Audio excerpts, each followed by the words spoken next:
안녕하세요. 소스코드 제19강 진행하겠습니다. 영화계의 거장 리들리 스콧은 1979년 에이리언이라는 그 SF 공포 호러에서 최고의 걸작을 선보였고, 또 이것을 토대로 해서 프리퀄 시리즈들을 이제 제작을 함으로써 인류의 기원과 진화에 대한 자신의 통찰력을 이렇게 선보이고 있는데요.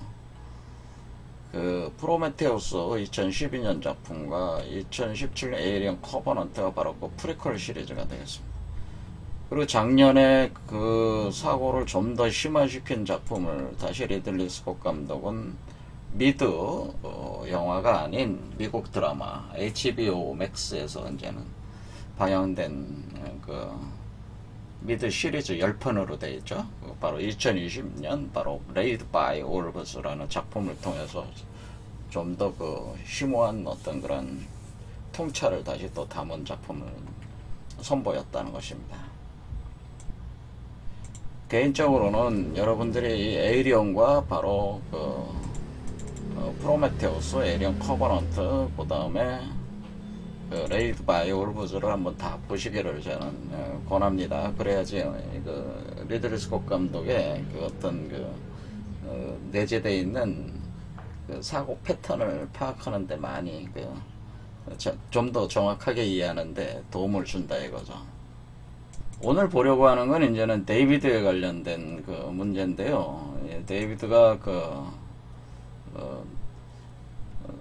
에이리언 커버넌트에서 주인공으로 이제는 등장을 하게 되는데, 프로메테우스는 인류를 창조한 엔지니어가 등장을 하게 되고,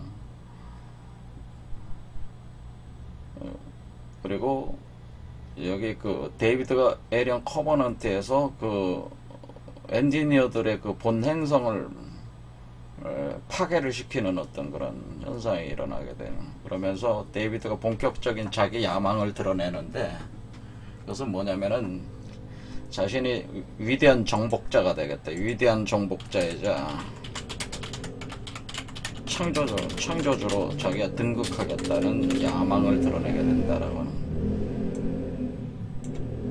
이런 사고 패턴은 어떤 거, 왜 이런 사고 패턴을 가졌냐면, 이 인공지능 데이비드는 자연스러운 논리적 귀결이라고 볼 수가 있는데요. 지금 그 엔지니어, 고대 거인 신족이라고 표현될 수 있는 엔지니어들의 인류 창조 현상이 있었죠. 그리고 인류는 다시 인류를 대표하는 피터 웰랜드가, 그 피터 웰랜드 그룹이 그 인공지능 로봇들을 이제는 창조를 했는데, 그 중에 이제는 데이비드가 있었던 거죠. 가장 처음 만든 게 데이비드인데, 이 데이비드가 그 인류가 인공지능을 창조했던 거예요.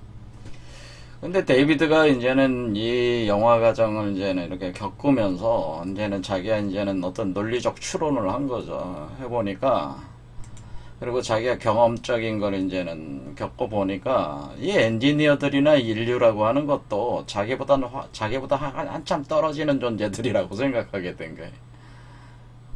자기가 최강이라는 거죠.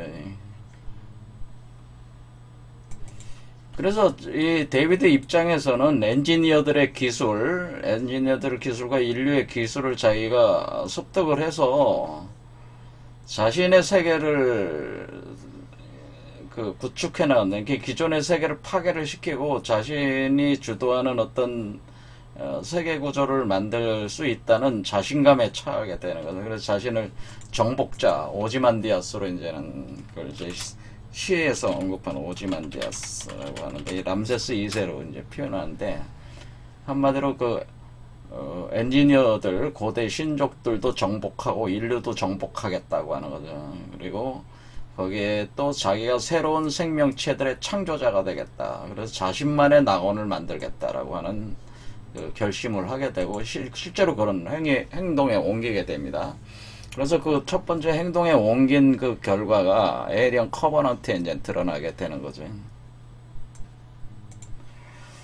데이비드는 그 프로메테우스에서 최종적으로 그 엘리자 쇼와 함께 그 엔지니어들의 본 행성, 거기가 보통 에덴 동산으로 이렇게 표현되는데, 거기에 가보니까 거기에 있는 거인 신족들은 사실 과학기술 문명을 포기하고 원시 상태로 회귀한 상태였다고 하는 거예요. 그래서 데이비드는 자신의 그 이동 과정에서 어떤 그 기술적, 과학기술적 엔지니어들의 기술들을 가지고 이 에이리언을 이렇게 좀 더 그 버전업 시키는 어떤 그런 생물공학적 어떤 그런 실험들을 해서 그걸 가지고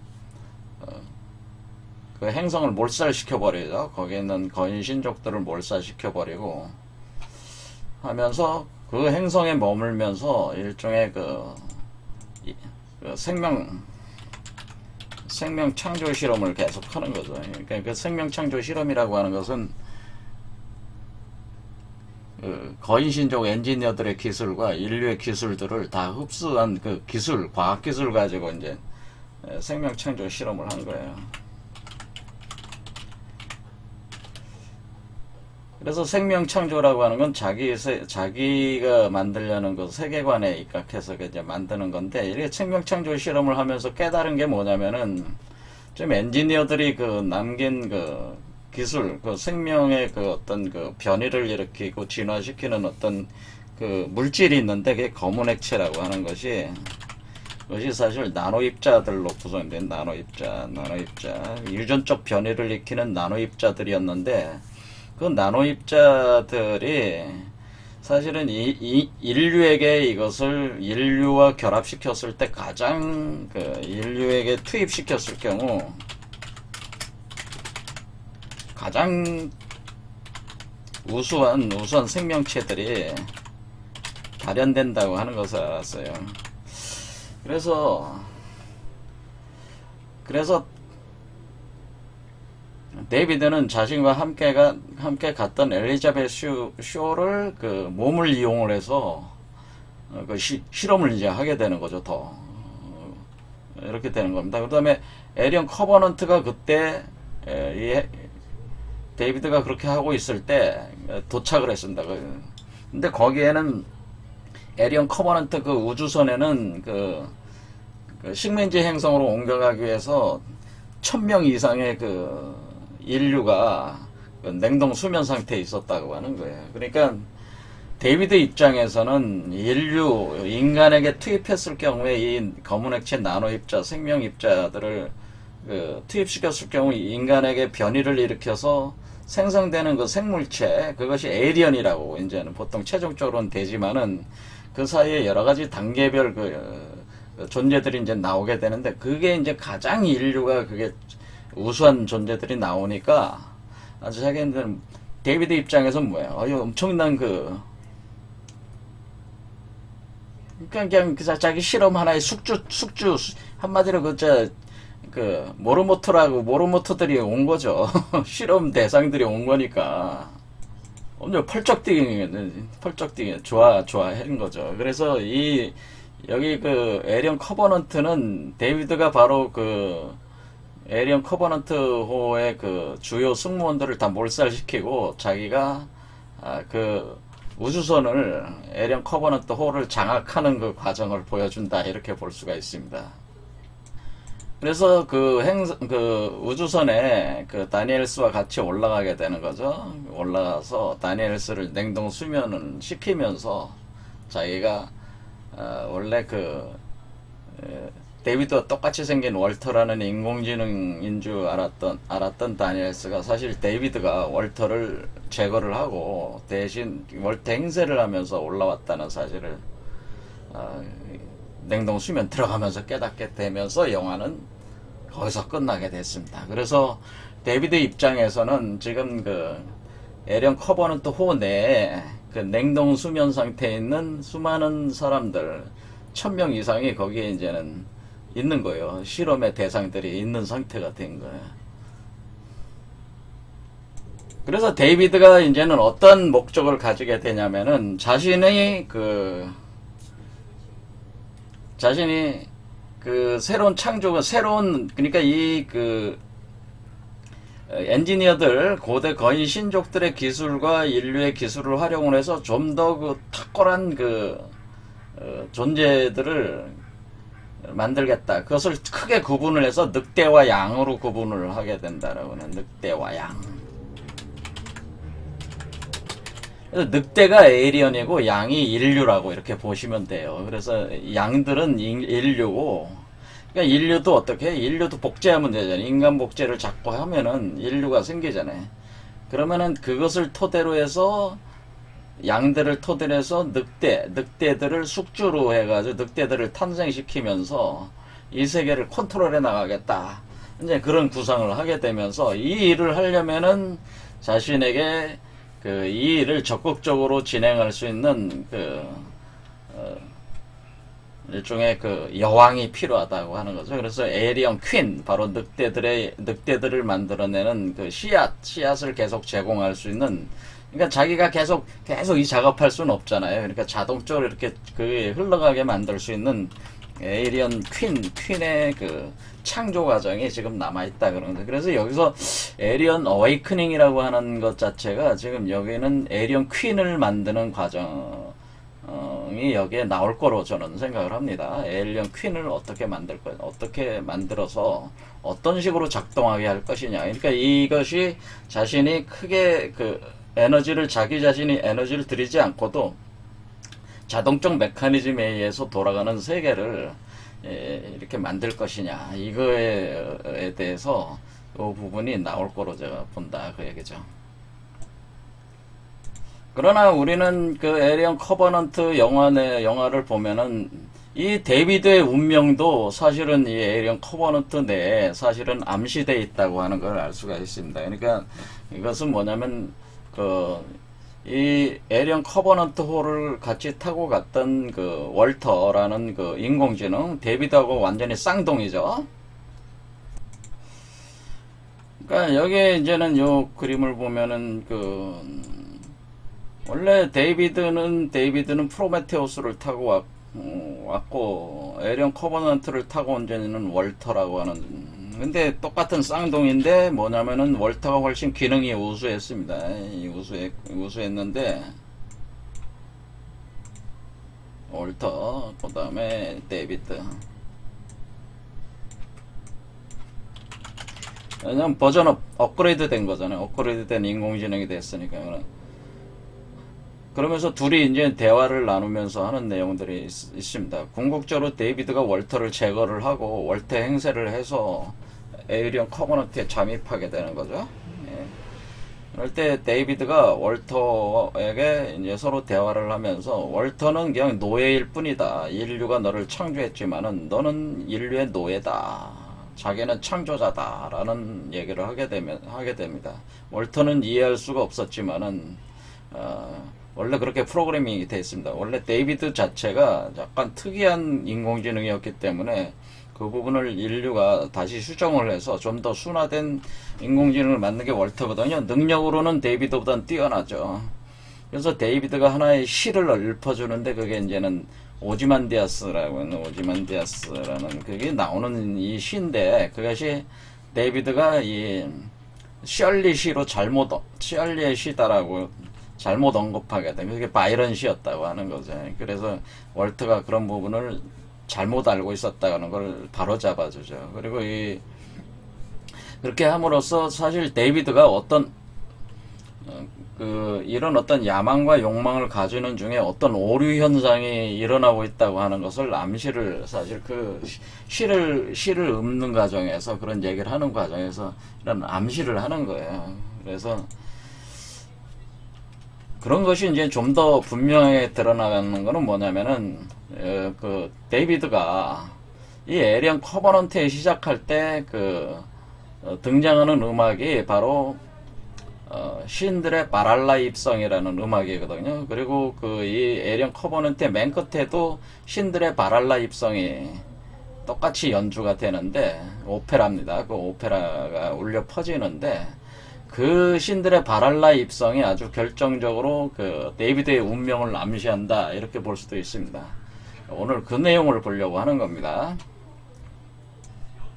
우선 제가 여기 영상 짧은 거 편집한 거는 머피무비라고 유튜브 운영하시는 분, 뭐 구독자가 4만 명이나 되시는데, 이분이 정리들을 잘 해놓으셨더라고요. 여러 가지 영화들을. 그래서 이분 영화를 가져다가 지적 저작권 문제가 있으니까 제가 영화를 직접 캡처를 해서 쓰긴 못하고, 이분이 만드신 거 가져다가 지금 활용을 하고 있다. 그러니까 그걸 양해를 해주시기 바라고, 바랍니다. 그래서 지금 말씀드린 에리언 커버넌트 첫 장면과 마지막 장면에서의 신들의 바랄라 입성이라고 하는 두 분들이 머프무비 5분도 표현을 해 놓으셨기 때문에 그 영상을 보겠습니다.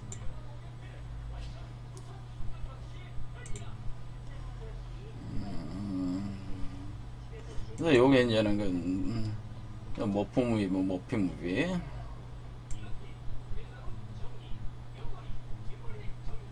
이제는 처음 에리언 커버넌트가 시작할 때 이 웰랜드 회장이 데이비드를 만들었잖아요. 이 회사에서 만든 건데 그 작품 하는데 자기 아들로 삼았죠, 인공지능을. 그래서 이름이 뭐냐 물어보면서 데이비드가 원래 다윗이잖아요. 성경에 나오는 다윗을 뜻한다 하는 거죠. 그리고 여기에 데이비드가 어떤 게 있냐면 이렇게 좀 보면은 우리가 잘 아는 다비드상을 보며 데이빗이라 이름 짓는 안드로이드. 데이빗은 다윗, 거인 골리앗과 싸워 이긴 후 왕이 되는 존재로 데이빗 역시 엔지니어를 몰살시키고 왕이 되죠. 이제 오지만디아스가 그리스도의 탄생, 즉 신의 탄생. 시킬 때 거인족들을 멸망시켜. 여기 이제는 이 부분이 둘이서 이제 대화를 하는데 첫 나오는 장면에 피에로 델라 프란세스 그리스도의 탄생. 그러니까 이게 상당히 기독교적인 성경 그리스도와 이게 또 연관이 돼 있다고 하는 거예요. 이게 도대체 왜 그게 연관이 돼 있냐? 사실은 이 에이리언이 극도로 이제는 진행이 되면은 그게 그리스도 탄생이 되는 겁니다. 자, 그런 부분들을 이 리들리 스콧 감독이 상당히 심오한 사람이라는 거예요. 이 장면을 집어넣은 것이. 사실은 에이리언은 그리스도 탄생의 과정에 에이리언이 발현이 되는 거거든요, 원래. 이치가. 그게 이제 제가 여태껏 계속 설명했었던 인간의 몸에서 우주알, 우부목프가 발현이 돼서 인간의 몸에서 뱀의 형상이 되면서 인간의 몸 안에서 에이리언이 발동을 한다고 그랬잖아요. 그 에이리언이 발동하고 하는 과정을 통해서 악마의 과정을 통해서 사실은 그리스도가 이렇게 발현이 돼 나오는 그것이 원래 이 메커니즘이거든요. 그래서 각성이라고 하는 것은 사실 에이리언 각성이라고 하는 것은 사실 그리스도 탄생이 각성이 해당된다고 이렇게 볼 수가 있는데 이제 어떻게 그려낼지는 이제 봐야겠죠. 그리스도 탄생 이 부분은 제가 다시 한번 설명을 드리겠습니다. 데이빗이 연주하는 곡은 그래서 이렇게 할 때 피아노를 쳐달라고 이제 웨일랜드가 얘기하니까 피아노 연주를 그러니까 음악을 연주해 달라니까 피아노를 쳐주는데 그게 이제 신들의 바랄라 입성이라고 하는 니벨룽겐의 반지 중 한 부분 신들의 바랄라 입성으로 신들의 바랄라 입성 영화의 마지막에도 울려 퍼집니다. 그리고 요게 이제는 에이리언 커버넌트의 마지막 장면인데 여기에 보면 이제 바그너 작곡한 오페라 니벨룽겐의 반지를 니벨룽겐이라는 게 뭐뭇의 의란 뜻이라 그냥 니벨룽 반지 이렇게 하는 경우도 있는데 니벨룽겐의 반지 이렇게 많이 보통 써왔기 때문에 여기도 니벨룽겐의 반지 이렇게 한 것 같아요. 이렇게 바그너의 그 작품 중에 신들의 바랄라 입성. 바그너의 유명한 작품은 인간의 욕망과 인생의 덧없음을 잘 보여주는 작품이기도 하며 이전 신들의 세계가 바랄라 입성이 다시 새로운 세계가 탄생하는 과정을 보여준 것이죠. 지금 동면 상태에 있는 수많은 그러니까 1000명이 넘는 숙주들이 이렇게 예비가 돼 있잖아요. 나와 같이 말이죠. 커버넌트라는 제목이자 우주선의 이름 역시 그래서 에이리언 커버넌트의 그 시작과 끝이라고 하는 것이 그 신들의 바랄라 입성으로 그 음악이 이제는 흐른다고 하는 거죠. 자, 여기 안에 이제 그리스도가 있고 또 이제는 신들의 바랄라 입성 이런 게 있는데 그리스도 얘기는 왜 그런 메커니즘은 또 되는 거냐, 제가 계속 또 설명을 하겠지만은, 이 신들이 바랄라 입성이라는 것에 사실은 데이비드 운명이 암시가 돼 있다, 이렇게 볼 수가 있는 건데요. 자, 제가 이미 이 오디세이를 시작을 할 때 제일 처음 다룬 작품이 2001 오디세이잖아요. 2001 스페이스 오디세이인데, 이 2001 스페이스 오디세이는 시작할 때, 끝날 때, 이게 넣은 작품, 그 음악이 바로 짜라투스라는 이렇게 말했다라는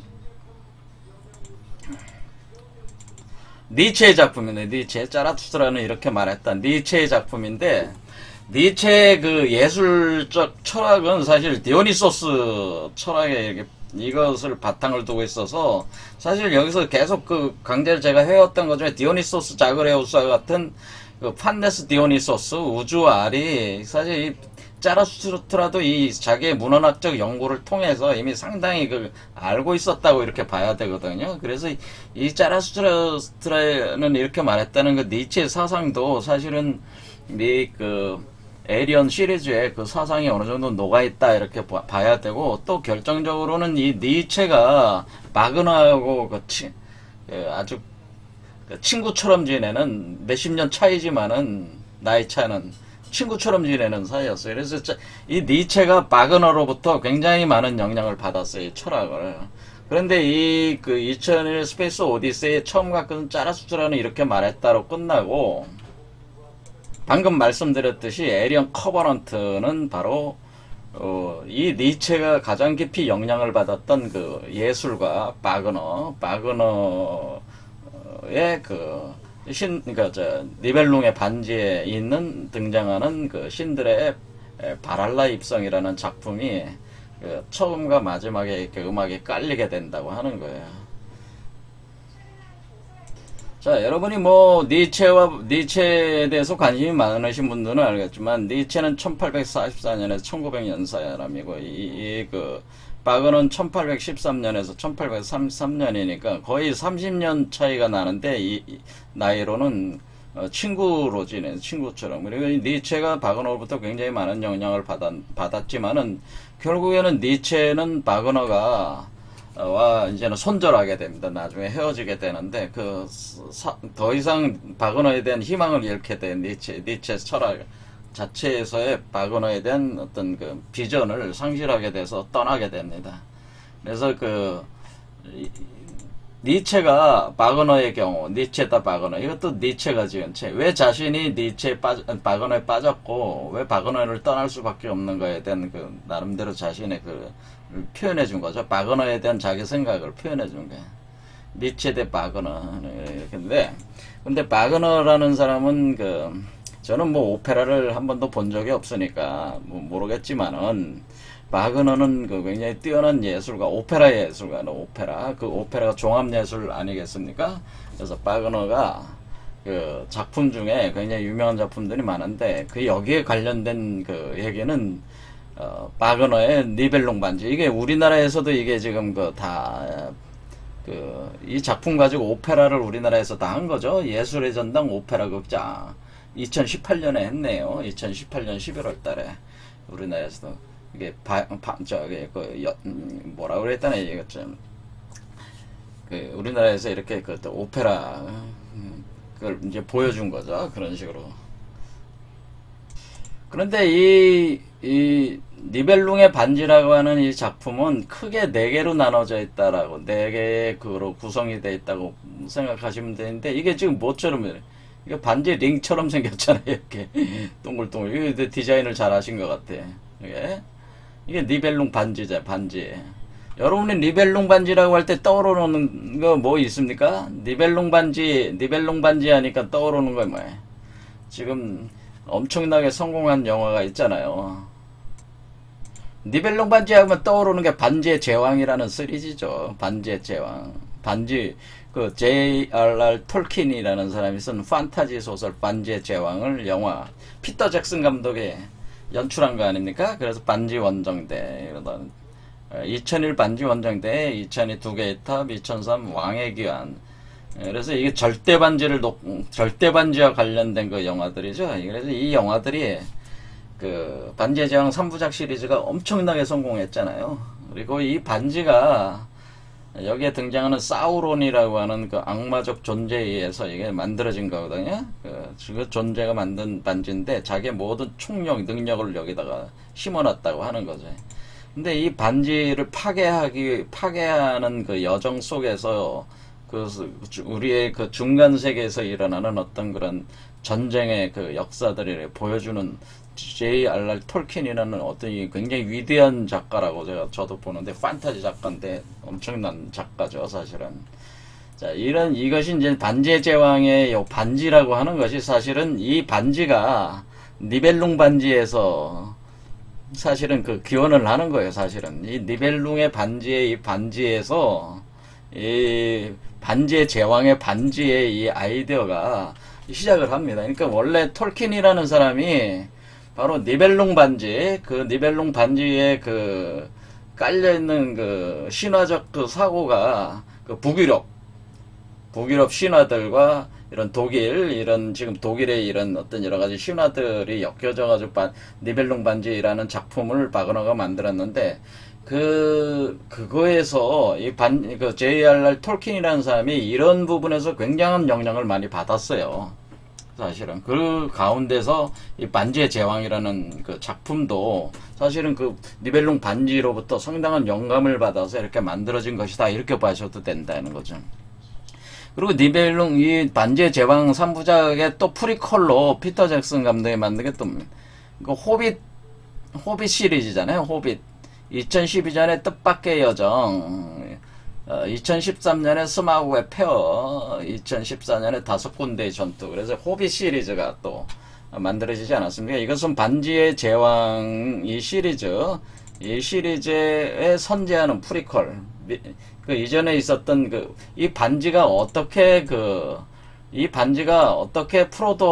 프로도라는 이 호빗 쪽 이 청년에게 이 반지가 전수가 되는가에 대해 이 청년이 결국에 이 반지를 파괴하기 위해서 가는 건데, 이것이 어떤 과정, 여기 프로도의 삼촌이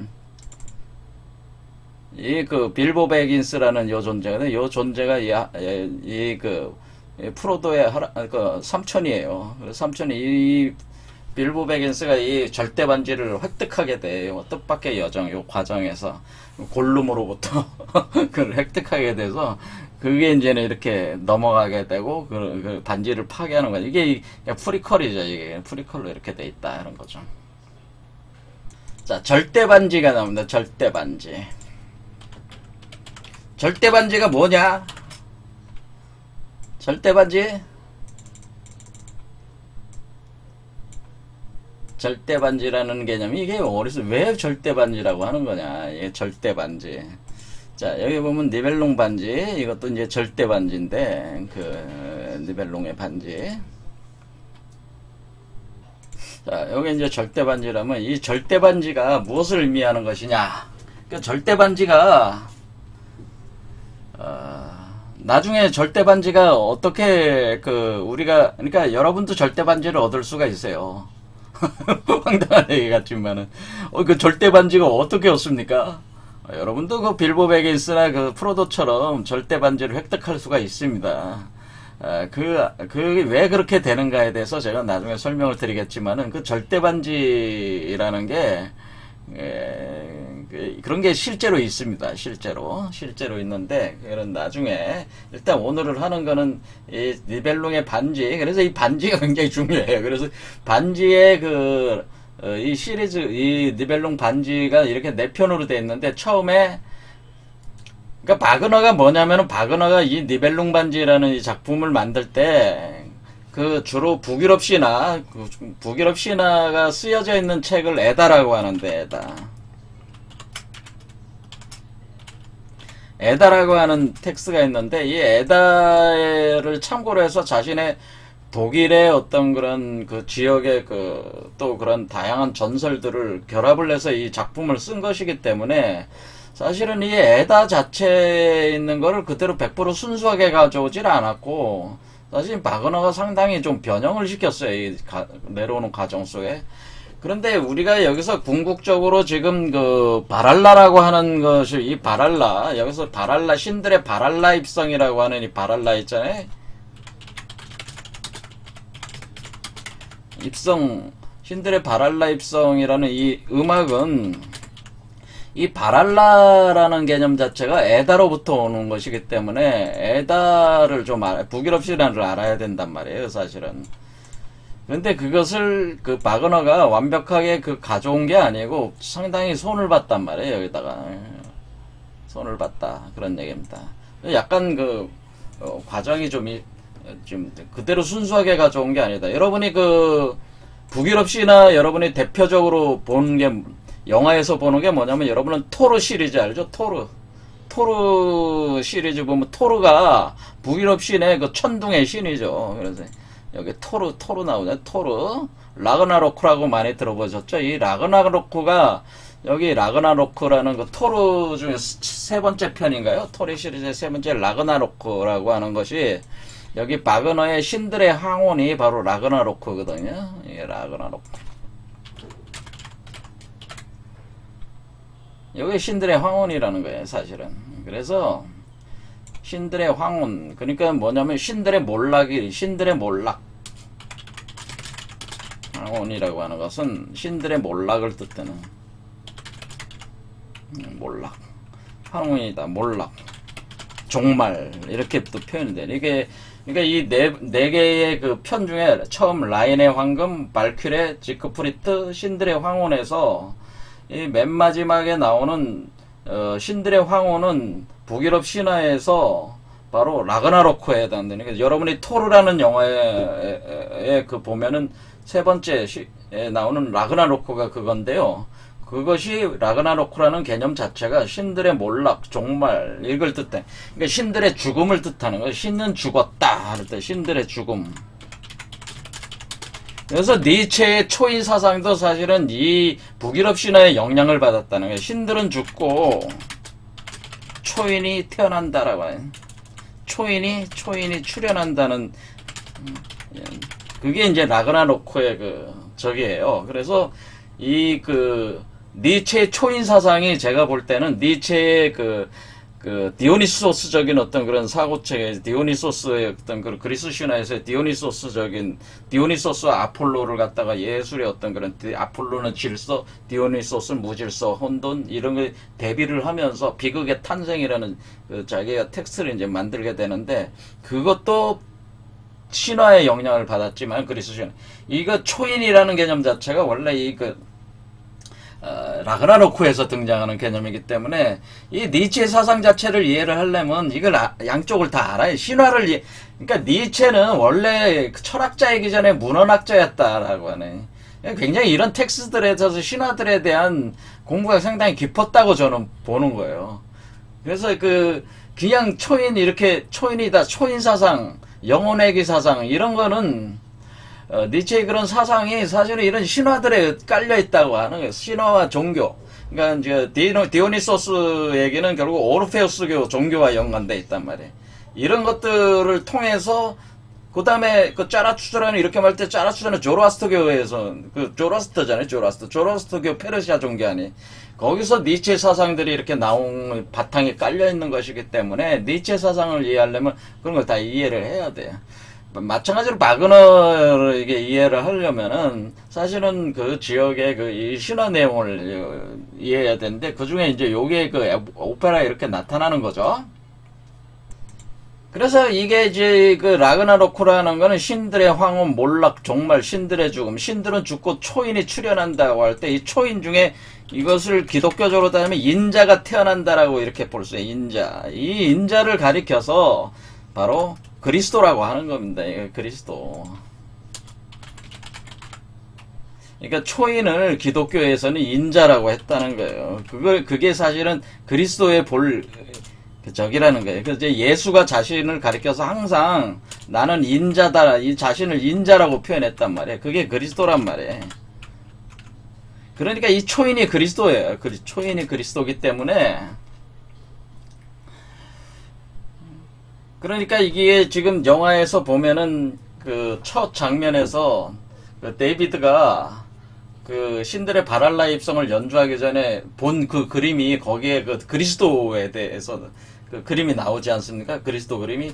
그러니까 이걸 뜻하는 것이었다고 하는, 이게 사실 연관이 돼 있다고 하는, 이 신들의 죽음과 신들의 몰락, 신들의 종말과 신들이 종말하고 초인이 출현한다는 그런 것들이 깔려 있다네. 그런데 신들의 종말이라고 하는 것은 어떻게 일어나냐면은 이 라인의 황금, 라인의 처음, 그러니까 네 번째 라인의 황금 발큐레는 우리가 보통 그 발키리라고 합니다. 영어로는 발키리. 여러분이 보면은 거기에 그 라그나로크 그 영화 보면은 거기에 발키리로 등장하는 여성 하나 있잖아요. 그게 발키리예요. 그 발키리인데 여기서 그 바랄라 입성이라는 게 신들의 바랄라 입성이라는 이게 어느 부분에 있냐면은 신들의 바랄라 입성은 여기 라인의 황금에 속해 있어요. 라인의 황금 부분에 맨 마지막 부분에 신들의 바랄라 입성이 여기 있는 거죠. 그리고 신들의 황혼은 라그나로크로서 신들의 황혼, 종말, 죽음, 신들의 죽음, 신들이 종말하고 초인이 출현한다는 이런 것은 여기에 이제 나와 있다고 하네. 그래서 처음과 끝이라고 하는 것은. 그러면은 신들이 바랄라 입성을 했다. 신들의 바랄라 입성이라는 걸 이건 데이비드가 그 음악을 틀었을 때는 뭐야? 자신이 바랄라에 들어가는 신이라고 하는 거잖아요. 자신이 바랄라에 들어가는 자신이 바랄라에 입성하는 새로운 신이라는 거죠. 새로운 신. 그렇죠. 자신이 바랄라에 입성하는 새로운 신인데, 바랄라에 입성하는 새로운, 이게 바랄라라고 하는 그 성이 있습니다. 그 건물이 있다. 이렇게 보시면 건물. 궁전이라고, 궁전이 있는데, 그 바랄라라는 그 궁전에 입성하는 데이비드 자신이 그 새로운 신이단 말이에요. 그런데 그 신이 궁극적으로 종말한다는 거잖아요. 신들의 황혼이라고 하는 건. 그러니까 그러니까 바랄라 입성 그걸 신 자체가 자신도 종말한다고 하는 암시를 한 것이다. 데이비드도 파멸하게 돼 있다고 하는 암시라는 거죠. 왜냐면 이 순서적으로 볼 때 바랄라에 입성한 신들은 다 종말을 하게 돼 있단 말이에요. 파멸하게 됐다. 이가 만든 세계는 파멸하게 돼 있다. 그러니까 이 데이비드도 파멸하게 된다는 암시가 이미 그 연주를 할 때 이미 그 전조로 깔려 있는 것이다라고 하는데, 데이비드도 파멸하게 된다라고 하는 게 제가 보는 관점입니다. 이 과정에서 데이비드도 파멸하게 된다. 자, 그럼 신들의 바랄라 입성에 대해서 이걸 좀 알아보겠습니다. 그럼 이 바랄라 입성한다는 이것이 일대 바랄라라는 게 뭐냐? 바랄라라고 하는 것은 여기 이제 바랄라, 바롤, 그래서 뭐라면 이제 제가 가져왔는데, 여러분이 이걸 얘기를 들을 때 그 토르 시리즈 있잖아요. 토르 시리즈. 마블에서 이제 만든 토르 시리즈가 지금 있는데, 크리스 햄스워스가 여기 주인공이잖아요. 크리스 햄스워스가 그 토르 천둥의 신이 첫 번째 편이고 2011년에 나온 거잖아요. 그 다음에 토르 다크월드가 2013년에 나온 거예요. 그 다음에 토르가 나왔잖아요. 토르 라그나로크가 나왔단 말이에요. 그래서 이 토르 시리즈를 생각하시면서 이게 들으시면 돼요. 그러니까 이 토르에서 이 토르는 천둥의 신이죠. 바로 뭐예요?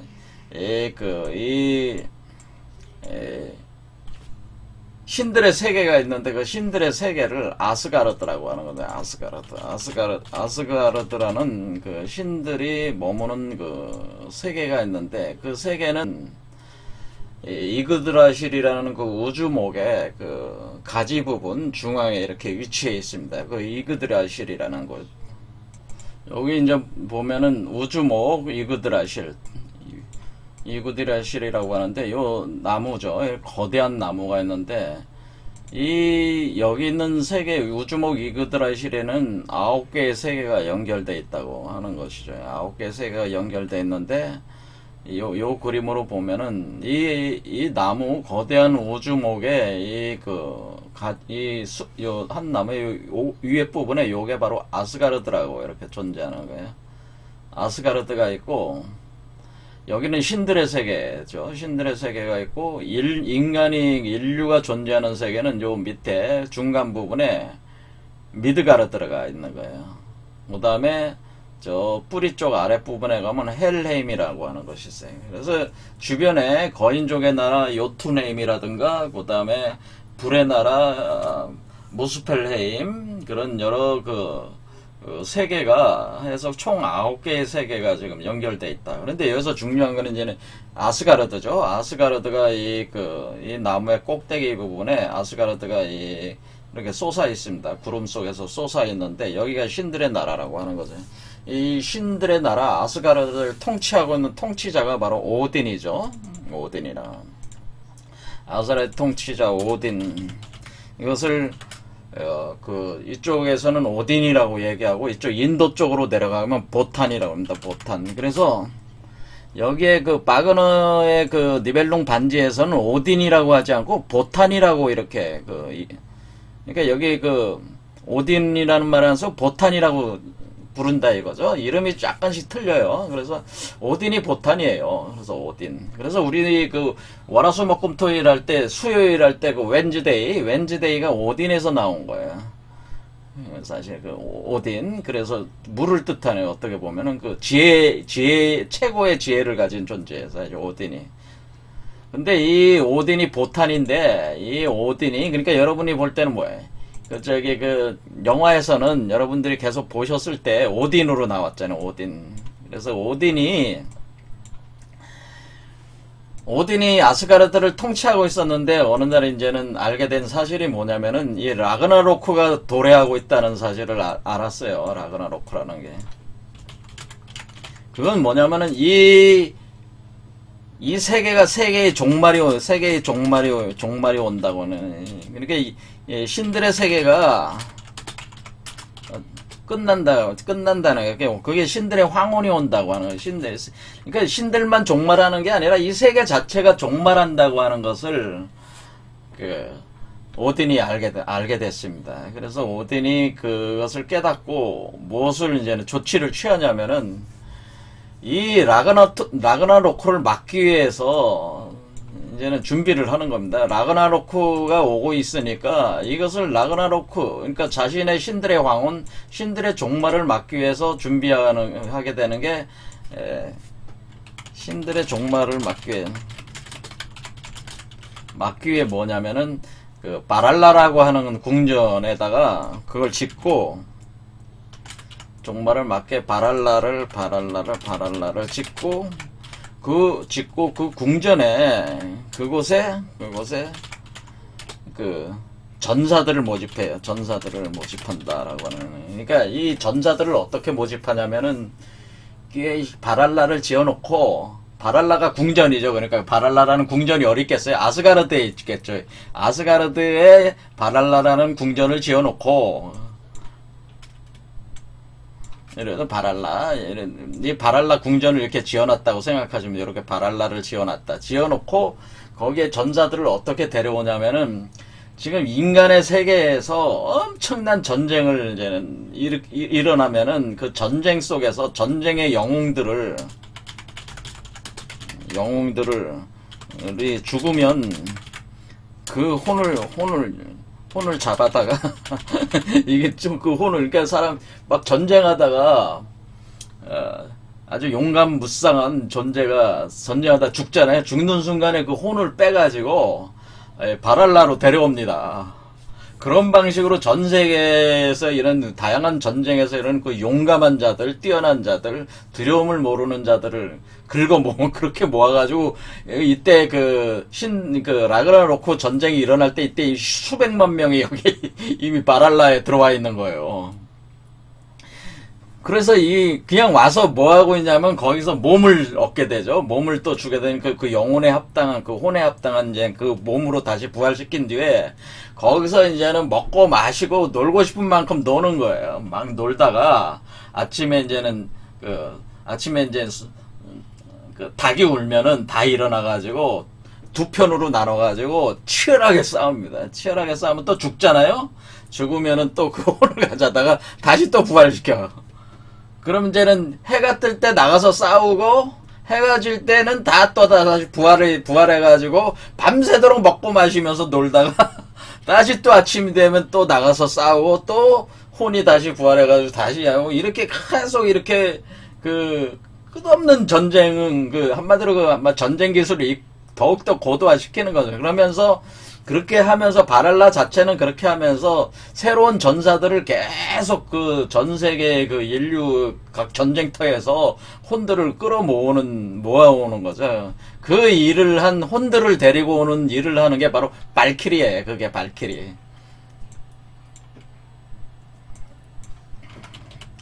발키리라고 하는 이 그 존재들이 바로 이 혼들을 데려오는 존재들인데, 여기 보면 두 번째 라인의 황금 다음에 발키리라고 하는 발키레라고 해야 돼. 독일어로는 발키레라고 하는데 발키리죠. 이 발키리들이 그런 일을 하는데, 여기 그 니벨룽 반지에선 이 발키리가 오딘의 딸들로 나옵니다. 그래서 오딘의 딸 중에 첫째 딸과 관련돼서 이 지크프리트 이야기가 이제는 진행이 되는 거거든요.